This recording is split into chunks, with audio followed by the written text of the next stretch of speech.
Hello friends, welcome to our channel. இன்னைக்கு நம்ம பார்க்க போகிற topic causes of osteoarthritis. So மூட்டு தேய்மானம் என்னென்ன ரீசன்னாலலாம் வருது, என்ன காரணம் அதுக்கு, அதை எப்படி நம்ம ஃபிசியோ கொடுத்து சரி பண்ணணும் அப்படின்றத பற்றி நம்ம இன்னைக்கு பார்க்கலாம். ஒரு வருஷத்துல மூட்டு தேய்மானம் மட்டும் எவ்வளோ பேர் அஃபெக்ட் ஆகுறாங்கன்னு பார்த்தீங்கன்னா 1 lakh பீப்புளில் 240 to 300 பீப்புள் வந்து நீ ஓஏனால அஃபெக்ட் ஆகுறாங்க. ஸோ இதில் எஸ்பெஷலி பார்த்தீங்கன்னா உமன் தான் ரொம்ப ஜாஸ்தி.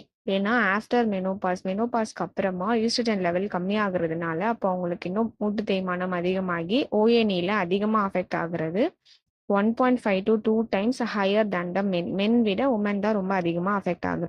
ஸோ இப்போ இது வந்து ஓஏனி வந்து என்னென்ன காரணத்தினாலலாம் வருது அப்படின்னு சொல்லி பார்க்கலாம். ஃபர்ஸ்ட் ரீசன் என்னதுன்னா வியர் அண்ட் டியர் அப்படின்னு சொல்லுவாங்க. வியர் அண்ட் டியர் அப்படின்னா என்னதுன்னா ரெண்டு எலும்புக்கும் நடுவில் இருக்கிற அந்த கார்டிலேஜ் ஜவ்வுன்னு சொல்லுவாங்க பார்த்தீங்களா, அது வந்து தேய்மானம் ஆகுறதுனால வர்றது. ஸோ நம்ம ரிப்பீட்டடாக ஒரு ஜாயிண்ட்டை ஓவர் யூஸ் பண்ணும்பொழுது வேர் அண்ட் டியர் ஆகும், இல்லை ஏஜ் வைஸ்னாலையும் வேர் அண்ட் டியர் ஆகும். ஸோ அதுதான் வந்து ஃபர்ஸ்ட் ரீசன். செகண்ட் ரீசன் பார்த்தீங்கன்னா ஏஜ் பார்த்தீங்கன்னா எஸ்பெஷலி ஆஃப்டர் 45, ஒரு 40-45 வயசு தாண்டின உடனேவே பார்த்தீங்கன்னா நிறைய பேர் மூட்டு வலி கம்ப்ளைண்ட் வந்து ஸ்டார்ட் சொல்லுவாங்க.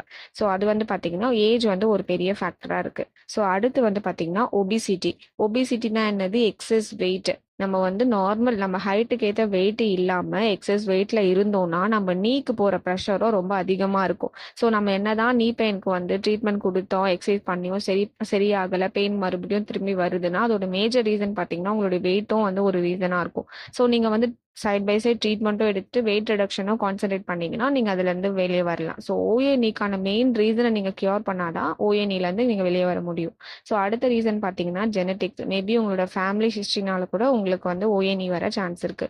இன்னொன்று வந்து ட்ராமானா ப்ரீவியஸ் நீ இன்ஜுரிஸ் ஆர் சர்ஜரிஸ். முட்டியில் வந்து ஆல்ரெடி ஏதாவது இன்ஜுரியோ இல்லை சர்ஜரி ஏதாவது பண்ணியிருந்தாங்க, அந்த டைமில் நீங்கள் ஒழுங்காக ரீஹேப் கொடுத்து நீயை ஸ்ட்ரென்தன் பண்ணலை அப்படின்னா உங்களுக்கு சீக்கிரமாக ஓஏனி வரத்துக்கு வாய்ப்பு இருக்கு. அடுத்து வந்து பார்த்தீங்கன்னா ஓவர் யூஸ்னா repetitive strain from activities like running, jumping, cycling. அந்த மாதிரி ரெப்படேட்டிவாக இந்த ஆக்டிவிட்டீஸ்லாம் பார்த்தீங்கன்னா நீஸ் எப்பவுமே ஒரு ஸ்ட்ரெஸ்ல இருந்துகிட்டே இருக்கும்.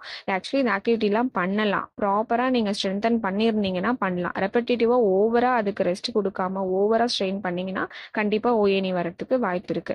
அடுத்து வந்து பார்த்தீங்கன்னா புவர் ஜாயிண்ட் அலைன்மெண்ட் வந்து கரெக்டாக இல்லை, அப்நார்மல் ஷேப் பொசிஷன், நீ ஜாயிண்ட் வந்து மாறி இருக்கு. சப்போஸ் ஏதாவது டிஃபார்மிட்டி, ஜென்யூ வேல்கம், ஜென்யூ வேரம் அப்படின்னு சொல்லுவாங்க, ஆங்கிளே வந்து மாதிரி இருக்கும், ஸ்ட்ரெயிட்டா இல்லாம கிராஸா இருக்கும். ஸோ அந்த மாதிரி அலைன்மெண்ட் வந்து தப்பா இருக்கு அப்படின்னா அந்த மாதிரியும் உங்களுக்கு ஓஏனி வரத்துக்கு வாய்ப்பு இருக்கு. அடுத்து வந்து muscle weakness, quadriceps muscle weakness, hamstring muscle weakness இருக்கவங்களுக்கும் ஓஏ வந்து சீக்கிரமா வந்துடும். ஏன்னு பார்த்தீங்கன்னா மசில் சஃபிஷியண்டாக உங்களுக்கு ஸ்ட்ரென்த்தனாக இருந்ததுன்னா வெயிட் பியர் பண்ணும்பொழுது மசில் வந்து முக்கால்வாசி வெயிட்டை வந்து எடுத்துக்கும். அப்படி இல்லை மசில் வீக்காக இருக்குது அப்படின்னா மொத்த பாடி வெயிட்டும் உங்களுக்கு ஜாயிண்ட் வழியாக போகும்போது நார்மலாக ஸ்ட்ரென்த்தாக இருக்க பீப்புள்ஸ் விட உங்களுக்கு சீக்கிரமாக தேய்மானம் வரத்துக்கு வாய்ப்பு இருக்குது. ஸோ அடுத்து வந்து லிகமெண்ட் ஆர் மெனிஸ்கல் இன்ஜுரிஸ். நீ ஜாயிண்ட்டை சுற்றி நிறைய லிகமெண்ட்ஸ் இருக்கும். லிகமெண்ட்னு இவங்க மீன் பண்ணுறது ஜவ்வு. அந்த ஜவ்வு வந்து நல்லா ஸ்ட்ராங்காக ஒரு ஸ்டெபிலிட்டி கொடுக்கறதுக்காக வந்து ப்ரெசென்ட் ஆயிருக்கும். ஸோ அது வந்து ஏதாவது இன்ஜுரி ஆகுது, அது இன்ஜுரியை நீங்கள் ஒழுங்காக ட்ரீட் பண்ணாமல் அப்படியே விட்டுட்டீங்க அப்படின்னா நீ ஜாயிண்ட் ஸ்டேபிளாக இருக்கிறதுக்கு யூஸ் ஆகுற லிகமெண்ட் வந்து இன்ஜுரி ஆச்சுன்னா கண்டிப்பாக அது மூலயமா உங்களுக்கு ஓஏ வரதுக்கு வாய்ப்பு இருக்கு. அடுத்து வந்து இன்ஃப்ளமேட்டரி கண்டிஷன்ஸ், ருமட்டட் ஆர்த்ரைட்டிஸ் அப்படின்னு சொல்லுவாங்க, முடக்குவாதம். இது வந்து சம்திங் அந்த ஆட்டோ இம்யூன் டிசீஸ்ல வரும். ஸோ அந்த மாதிரி உங்களுக்கு இருந்தால் கூட ஓஏ வரத்துக்கு வாய்ப்பு இருக்கு. அடுத்து வந்து ஹார்மோனல் சேஞ்சஸ் இது யாருக்குன்னு பார்த்தீங்கன்னா எஸ்பெஷலி உமனுக்கு. மெனோபாஸ் அப்புறமா ஈஸ்ட்ரஜன் லெவல் வந்து பாடியில கம்மியாயிடும். ஸோ அது கம்மியானதுக்கு அப்புறமா உங்களுக்கு ஓஏ வந்து ரொம்ப ப்ரோனா வந்து உமனுக்கு வருது அப்படின்ற மாதிரி சொல்றாங்க. அடுத்து வந்து sedentary lifestyle, prolonged period of inactivity. ஒரு ஜாயிண்ட்டை நம்ம யூஸ் பண்ணாமே வச்சிருந்தா கூட அது ஒரு மசில்ஸ் வீக்னஸ் ஆகி அது யூஸ் ஆகாமே வச்சிருக்கிறதுனால கூட ஓஏ வரத்துக்கு ரொம்ப அதிகமான வாய்ப்பு இருக்கு அப்படின்னு சொல்றாங்க. நெக்ஸ்ட் வந்து புவர் போஸ்டர்னு ஏன் இவங்க மீன் பண்றாங்கன்னா நம்ம நார்மல் போஸ்டர்ல இருந்தால் தான் நம்மளோட பயோமெக்கானிக்ஸ் கரெக்டா இருக்கும். Abnormal biomechanics and stress on the நீ ஜாயிண்ட். நம்ம தப்பான போஸ்டர்ல இருந்தோம்னு பார்த்தீங்கன்னா நீ ஜாயிண்ட்ல ஓவரா வந்து ஸ்ட்ரெஸ், நார்மல் ஸ்ட்ரெஸ் இல்லாம அதிகமா அதை ஸ்ட்ரெஸ் பண்ணும்போது சீக்கிரமா தேய்மானம் ஆகுறதுக்கு வாய்ப்பு இருக்கு. ஸோ இதெல்லாம் தான் வந்து பாத்தீங்கன்னா காசஸ் ஆஃப் ஓஏனி. ஸோ இதெல்லாம் நம்ம எப்படி தடுக்கிறது? இதில ஃபிசியோ குடுத்து எப்படி உங்கள ஓஏ வந்து சரி பண்ணுவாங்க அப்படின்னு பார்த்தீங்கன்னா, இனிஷியலி பார்த்தீங்கன்னா, மேனுவல் டெக்னிக், மொடாலிட்டீஸ் அந்த மாதிரி நெறைய இருக்கு. அது முடிச்சதுக்கு அதெல்லாம் வந்து பார்த்தீங்கன்னா, பெயின் ரிலீஃப்காக குடுப்பாங்க.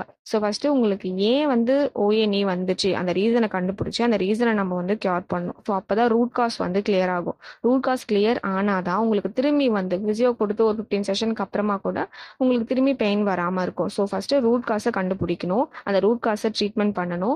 அதுக்கப்புறம் உங்களுக்கு ஃபிசியோ மூலியமா மொடாலிட்டிஸோ இல்ல மேனுவல் டெக்னிக்கோ ஏதோ ஒண்ணு குடுத்து உங்களோட பெயின குறைச்சுட்டு, அதுக்கப்புறம் உங்களுக்கு முட்டிய ஸ்ட்ரென்தன் பண்றதுக்குன்னு சில எக்சர்சைஸ் வந்து சொல்லிக் குடுப்பாங்க. அந்த எக்சர்சைஸ நீங்க கரெக்ட்டா ஃபாலோ பண்ணாலே, கண்டிப்பா உங்களுக்கு ஓஏ வராம நம்ம தடுக்கலாம்.